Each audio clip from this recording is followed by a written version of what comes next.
deep pit. Let's draw a cute chick. Start with drawing its round head. Now draw a pointy beak to it.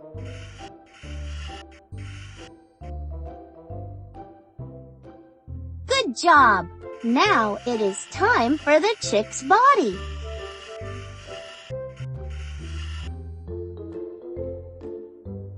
And a small wing.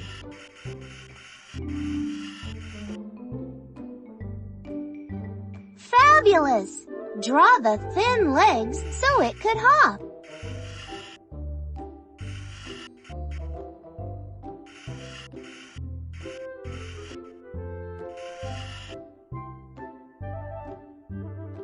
Wonderful!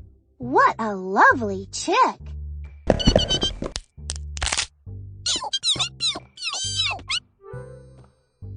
What? Ah, ah, yeah.